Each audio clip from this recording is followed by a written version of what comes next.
欢迎来到梦幻厨房，在我家，我是瑞玲 Vivian。今儿个要和大家分享的是超级简单又好喝的米浆。只要想到中式早餐的烧饼油条啦、包子啦、蛋饼饭团啦，一定要搭上好喝的米浆豆浆。之前和大家分享过豆浆的做法哦，很多人敲碗说想学米浆，怎么样在家做出香浓好喝的米浆嘞？赶快来准备所有材料的部分。所有材料大家就按暂停或截图做笔记咯。米饭的部分呢，我介绍一下，我是用煮熟的燕麦饭，你也可以用糙米饭啦，或是白米哦，都可以。花生的部分呢，可以买低温烘焙过的，炒过的花生比较香。如果是买生的花生呢，可以用烤箱或是气炸锅，低温大概100度烤一下，或是平底锅小火干炒一下。糖的部分我用的是打细的红冰糖，你也可以用一般的砂糖。再来就是低温烘焙过的白芝麻，营养丰富，香气也好。我这边示范一下怎么样用平底锅干锅来炒一下花生或芝麻的方式，就是锅子里面不用加任何一滴油哦，然后就中小火开始来干炒，不时的翻炒翻动这个花生，等到香气都出来之后呢，皮也可以轻松的脱去，就表示炒好了。也可以使用气炸锅或是烤箱，摄氏100度烤10分钟左右。我们把去皮的花生还有所有其他的材料通通加入调理机当中，建议要用破壁型的调理机哦，打出来的口感越细致越好喝。如果你不介意口感的细致度，那用一般的果汁机也可以。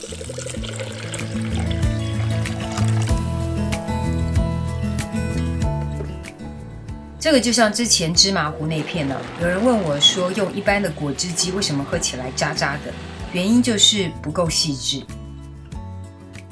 我用破壁型的搅拌机最高速，大概打了3到4分钟，口感非常非常的细致，完全没有任何渣渣的残留。其实打完呢，就直接是温热的，可以直接饮用了。如果想要喝热乎乎的，我们就再加热一下，小滚就可以关火咯。超好喝的米浆，准备开喝吧。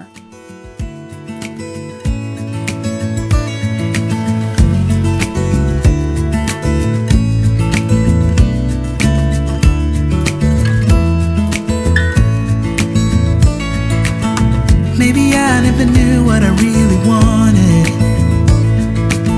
but looking back I can see it's all clear. I'm still a kid trying to act like they all taught me, but nothing makes sense anymore.